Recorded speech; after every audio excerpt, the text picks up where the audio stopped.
En Charente-Maritime, le réseau funéraire public s'est restructuré au cours de ces dernières années. Grâce à l'impulsion donnée par Guy Drouillard et Marie-Lise Fleuret-Pagnoux, les pompes funèbres publiques de Saintes et de La Rochelle ont pu conserver leur activité sur le territoire en proposant un service exigeant et qualitatif tout en restant fort face à la concurrence. Retour sur l'histoire de la construction de ce réseau. En 1993, la loi Sueur met fin au monopole des collectivités dans le secteur funéraire et ouvre le marché à la concurrence. Historiquement, seules 2 municipalités étaient dotées d'une régie municipale des pompes funèbres en Charente-Maritime, Saintes et La Rochelle. Nous agissions dans le cadre d'un service public très encadré, habitué au monopole, et d'un seul coup eh bien, vous êtes dans l'obligation de faire face à une multitude de comportements différents de par la concurrence. Les fonds d'investissement disposent de fonds très importants compte tenu de l'évolution de la mortalité dans les années à venir, compte tenu du baby-boom. Donc il est hyper important que le funéraire public existe en alternative de ces fonds d'investissement, parce que s'il n'existait plus, eh bien, la porte serait ouverte à tous les abus. Le paysage funéraire français n'est composé que de 10% d'entreprises publiques ou de régies.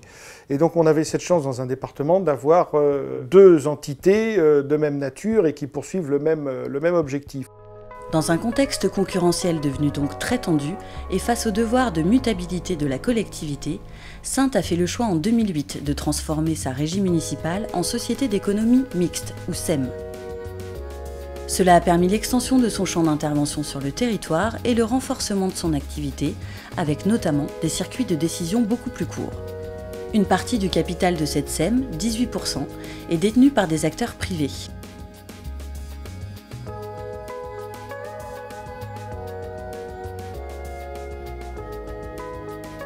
Les pompes funèbres, de manière générale, prennent en charge ce que l'on appelle le service extérieur, soit l'organisation des obsèques et la fourniture des prestations assimilées qui sont sous la surveillance de la police spéciale du maire. La marbrerie représente le service libre des obsèques, mais elle fait très souvent partie pour les familles d'un tout qui l'associe au service rendu par les pompes funèbres. Saintes s'est donc dotée d'un service de marbrerie, Funétique, une EURL dont l'actionnaire majoritaire n'est autre que la société d'économie mixte elle-même.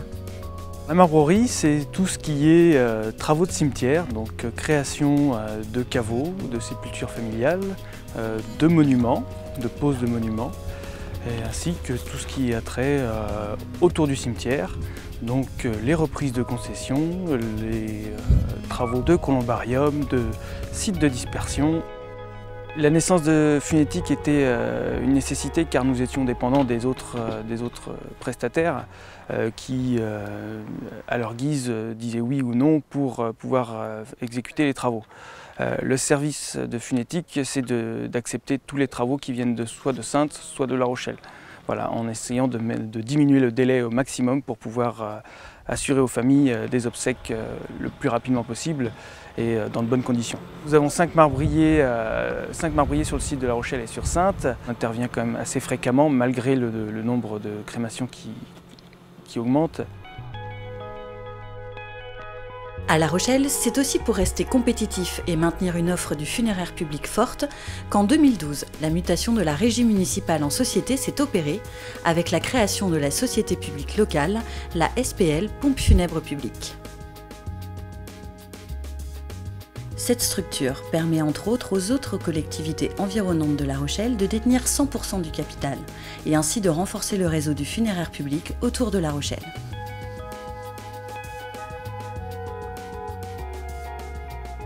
Tous les membres du conseil d'administration sont des élus. Alors, le conseil d'administration a pour mission de veiller à ce que le service public rendu par la société publique corresponde aux attentes de la collectivité. En matière de tarifs, par exemple, et essentiellement cela, en matière de qualité de service. Et le président du conseil d'administration, évidemment, est le premier à être au contact avec le directeur pour assurer cette mission au nom du conseil d'administration. La philosophie d'une entreprise publique, fût-elle une SA, une société anonyme, elle est de toute façon majoritairement gouvernée par la puissance publique et en aucun cas le but de la puissance publique dans cette mission particulière, cette mission sensible du funéraire n'est la recherche du profit. Les familles ne payent que le coût du service qui leur est rendu et des fournitures qui leur sont proposées de telle manière qu'il soit le plus juste possible et qu'il soit la contrepartie des coûts que supporte la société. Le principal objectif, finalement, c'est de maintenir un niveau de prestation, un niveau de qualité qui soit le meilleur possible, exemplaire. Et maintenir ce cap avec toutes les contraintes liées néanmoins à une concurrence effrénée. La mise en œuvre de l'autonomie d'un service public préalablement géré par une collectivité était assez délicat et un exercice assez difficile. Au final, l'objectif est que la facture pour les familles soit la moins chère possible et l'intérêt pouvait être de mutualiser dans un premier temps les services supports puisqu'il allait être difficile pour la nouvelle SPL créée à La Rochelle de gérer son autonomie puisque la régie n'était qu'une, une cellule opérationnelle qui dépendait pour ses fonctions support des services de la ville de La Rochelle. Nos concurrents aujourd'hui sont principalement des fonds d'investissement qui, à l'échelle nationale, mutualisent. Ils mutualisent, il y a un siège social, il y a 2 ou 3 agences dans un même département, il y a une équipe de porteurs qui est dédiée à l'ensemble des agences du département. Le service funéraire public ne devait pas être en reste par rapport à ça, sinon il perdait de sa compétitivité. L'intérêt était de pouvoir mutualiser avec ce qu'il existait déjà, ce qui avait déjà été testé, notamment sur Saintes.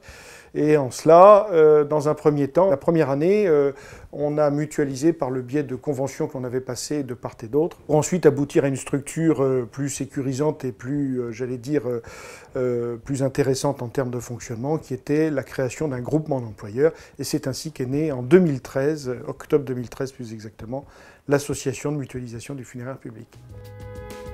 Harmonisation des coûts et mobilité du personnel sur les 2 sites sont les 2 avancées majeures permises par la mutualisation.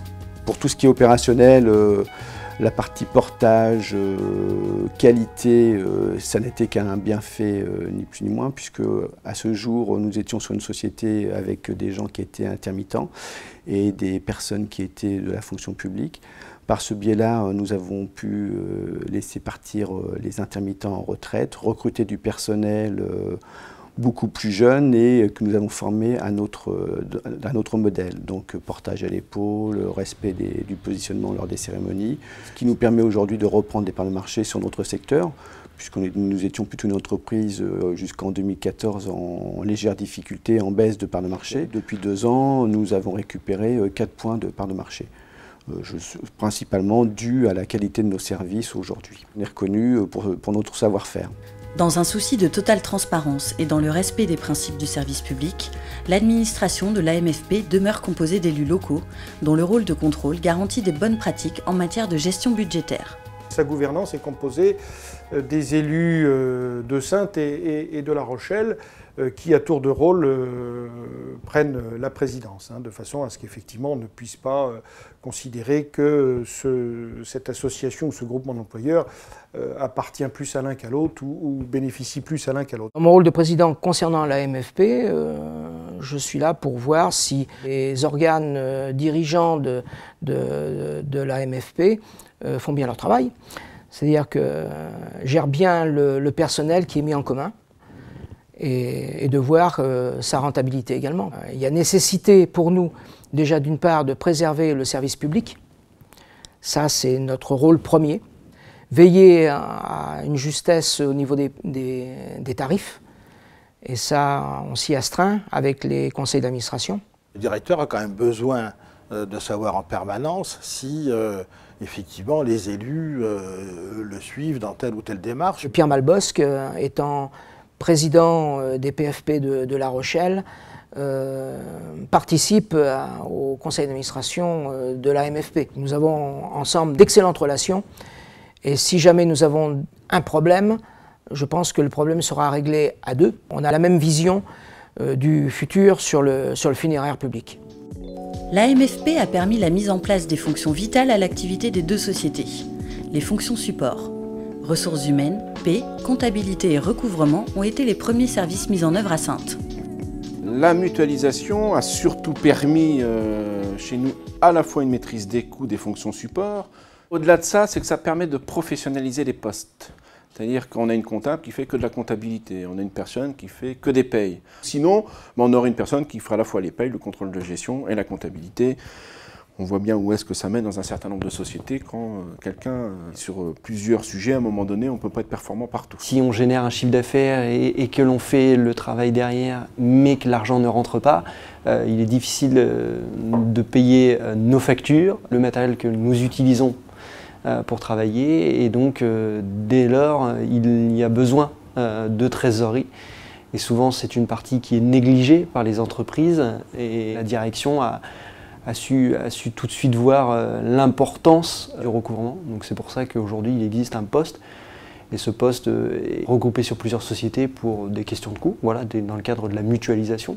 On laisse à peu près une marge d'une 30aine de jours en termes de règlement de facture, puisque je vais dire 80% des dossiers sont réglés sur les comptes du défunt et le temps que les services succession des établissements bancaires règlent, les délais moyens c'est 15 jours, 3 semaines minimum. On se cale un peu sur ce qu'on a connu au temps de la régie municipale au niveau de la comptabilité, c'est-à-dire que nous avons des postes avec un budget au départ établi pour chaque poste, chaque nature de dépense. Et en fait, on essaye au mieux de se caler à cette ouverture de poste, ouverture de crédit, et justement essayer de voir où on va d'une année sur l'autre, en essayant de ne pas dépasser. Après, il peut y avoir effectivement des dépenses exceptionnelles sur telle ou telle année, mais on essaye l'année suivante de caler par rapport à la dépense de l'année dernière. Mais la MFP s'est également enrichie de compétences et de services dont La Rochelle et Saintes seules n'auraient pu bénéficier. Communication, maintenance informatique, planification, service qualité, autant d'outils indispensables pour être toujours plus réactifs et en harmonie avec les besoins des familles. Maintenant, c'est pouvoir négocier les contrats de maintenance préventive, des contrôles de conformité parce qu'on en a beaucoup, puisqu'on fait face à la réglementation du travail, la réglementation des ERP, les établissements recevant du public, la réglementation des assurances, de la santé publique, mais également la réglementation funéraire. Et en fonction des équipements, certains sont liés plus à une réglementation qu'à une autre. Et c'est pouvoir jongler avec toutes ces réglementations et faire en sorte qu'on soit tout le temps dans la conformité. On doit montrer l'exemple. Ça nécessite une rigueur particulière pour pouvoir avoir les informations qu'il faut en temps réel. Grâce au service qualité, une mise à plat commune aux deux sociétés a pu être lancée et aboutit sur la rédaction du manuel management qualité. Le manuel management qualité, il faut savoir qu'il a été écrit avec l'ensemble du personnel. Donc ce n'est pas une seule personne qui a créé ce document, mais c'est tout le personnel qui a écrit poste par poste leurs fonctions, leurs procédures, et comment on pouvait en fait auditer aussi ces procédures. Et à l'issue de cette année où le personnel a travaillé dessus en collaboration avec le service qualité, on a pu donc décider de mettre en place des audits. Ce qui est essentiel, c'est le retour des familles suite à un service.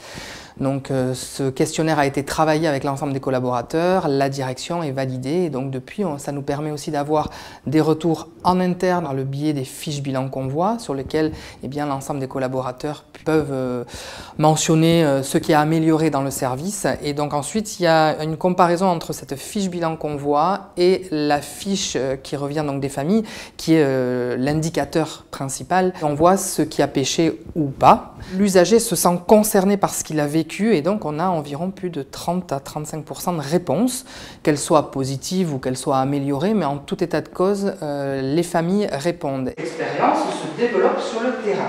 Elle va se développer aussi par le biais de vos expériences personnelles, par l'ancienneté, parce que vous maîtrisez vos fonctions et donc vous devez transmettre aussi à ces personnes-là comment on doit travailler et qu'est-ce qui va ou qu'est-ce qui est à améliorer. Cette démarche de qualité, c'est synonyme de transfert de savoir. Quand les personnes, les nouveaux arrivants commencent dans cette nouvelle fonction, ils sont formés en interne effectivement par les porteurs ou par les maîtres de cérémonie en poste. Nous, on a des salariés qui sont jeunes. Donc ils sont chauffeurs-porteurs, c'est le début de la carrière et ils aspirent très vite à devenir maître de cérémonie, puisque bon, c'est une fonction où on est vraiment au contact de la famille. Qu'il soit maître de cérémonie, conseiller funéraire ou porteur, on distingue au niveau du personnel statut de droit public et statut de droit privé. S'ajoute à cette particularité un domaine d'activité où chaque jour est différent. Une gestion méticuleuse du temps de travail de chacun est donc primordiale. Il n'est pas question que l'une ou l'autre des sociétés paye pour l'une ou l'autre. Donc nous avons un relevé des heures qui est très strict et très précis. Il y a des heures aussi bien de jour, de nuit, les dimanches, tous les jours, ils doivent nous dire ce qu'ils font. Les agents comme aujourd'hui de La Rochelle qui sont descendus, ils sont partis de La Rochelle à 11h, convoi de monsieur ou madame Intel, voilà. Ça c'est tous les jours. Je gère le personnel d'exploitation, les chauffeurs-porteurs, ainsi que les maîtres de cérémonie. J'établis des équipes en fonction des tailles. C'est très important pour le portage à l'épaule, pour la qualité de service. Et je regarde également les heures, au niveau des compteurs d'heures. Je fais attention à tout, au temps de pause, au temps de trajet, à l'amplitude journalière. Actuellement, nous avons différents contrats au sein des pompes funèbres publiques. Quand on a des convois sur Saintes, je suis obligé de prendre des porteurs de la MFP qui, eux, sont sur un statut de droit privé et ce qui leur permet de travailler sur toutes les agences. On peut avoir une journée avec 3 décès, comme 10, voire 12, voire 15 sur la journée. Aujourd'hui, on a une gestion du temps qui nous permet de savoir où sont affectées les ressources et donc de pouvoir facturer à l'euro près le temps passé par rapport à la fiche de paye de chaque salarié pour chaque société. Par là-dessus est rajouté un coefficient de frais de gestion de l'ordre de 15% pour couvrir les frais de gestion et les frais de fonctionnement de la MFP. Alors on pourrait dire 15% c'est énorme, etc. Il faut avoir en tête que ces 15% de gestion couvrent un certain nombre de charges, notamment des salariés. Et ce qui fait que, in fine, en fait, les 15% de charges, on peut dire que 12 à 13% seraient des charges qui seraient malgré tout supportées par les sociétés si la MFP n'existait pas. Fort de cette présence de 2 acteurs publics sur un même secteur, eh bien, nous avons innové en créant cette mutualisation. Et plus qu'une mutualisation, nous avons aussi voulu créer un réseau, une image commune que nous avons créée au travers de l'appellation pompe funèbre publique et de son logo associé. En ce qui concerne le métier du funéraire, la communication, elle est réglementée. Il y a des contraintes imposées par la loi de 93 et puis le règlement national des pompes funèbres de 1995 qui nous impose certaines informations relatives aux familles. C'est de la publicité, c'est du référencement, c'est comment on nous connaît, c'est comment on vient vers nous, c'est quel message on veut porter, comment être cohérent et pertinent pour diffuser toujours le même message auprès de nos actionnaires, de nos partenaires, de nos collaborateurs et de nos familles. Charger de la communication, c'est pas forcément que charger de la communication vers l'extérieur, c'est aussi assurer la communication en interne et de pouvoir fédérer l'ensemble du personnel derrière une même bannière. Actuellement en France, l'AMFP est le seul groupement d'employeurs existant dans le domaine funéraire public. En réunissant leurs forces, Saintes et La Rochelle sont devenus un poste d'avant-garde dans la gestion du funéraire public, en créant un réseau de compétences et de savoir-faire novateurs. On va également vers une harmonisation économique et sociale qui est en cours à l'heure actuelle et qui va être validée très prochainement. Elle va permettre une mutualisation de qualité, elle va permettre également aux salariés d'être égaux. C'est une avancée qui est fabuleuse, c'est quasiment une première dans le service funéraire. Le temps de l'administration n'est pas forcément le temps d'une entreprise, le temps politique n'est pas forcément non plus le temps de l'entreprise, et il fallait absolument aller vite. C'est ce que nous avons fait dans la transformation des régies en société, c'est ce que nous avons fait ensuite dans la mise en œuvre de cette mutualisation. Alors tout ça, ça a été très vite. En 4 ans, on a réussi à créer un réseau qui n'existait pas, on a réussi à mutualiser. Il faut que nos administrateurs, à la fois dans les sociétés et les administrateurs dans le groupement d'employeurs, soient nos ambassadeurs. Et pour qu'ils soient nos ambassadeurs, il faut absolument qu'ils soient bien éclairés sur notre fonctionnement et en toute transparence. Une chose est sûre, c'est que Saintes a gagné. Elle a pu maîtriser ses charges et donc maintenir sa compétitivité. Pour La Rochelle, comme il n'y a pas de référence, puisque d'entrée de jeu elle est rentrée dans la mutualisation, on ne peut pas dire elle a gagné quelque chose, à éviter de perdre, ça j'en suis intimement convaincu. Comme toute entreprise, comme toute activité, on ne peut pas rester figé. Donc il faut penser aux besoins de demain, aux besoins des familles, et pour cela, eh bien, il faut recenser, reconnaître, en tout cas avoir connaissance de la recherche des familles, la perception des familles de nos services, et ensuite de ce qu'elles recherchent comme autre éventuellement évolution ou besoin possible au travers des changements sociétaux. Et en cela, on a réalisé récemment une étude pour les deux sociétés qui pour nous est très intéressante. À la fois elle nous conforte dans ce que nous avons fait et à la fois elle nous permet de nous fixer d'autres objectifs pour les années à venir. On a encore un bon chemin à faire et pour peu qu'on maintienne la qualité de service que l'on a à l'heure actuelle. On voit que ça bouge au niveau du funéraire et qu'il y a certains groupes qui voudraient bien s'accaparer du marché national. Il faut anticiper, c'est sûr et certain, dès maintenant, on l'a fait déjà dès le départ, c'est-à-dire apporter un service de qualité qui justement est là l'image de marque du service public. À l'heure actuelle, est demandeur tout près de nous, en Charente, Angoulême, où nous sommes en train de travailler ensemble pour essayer de mutualiser nos moyens. Nous avons travaillé avec Montpellier sur notre enseigne. On essaie d'aller vers cette harmonisation, vers cette mutualisation, je vous dis, au-delà des frontières de la Charente-Maritime.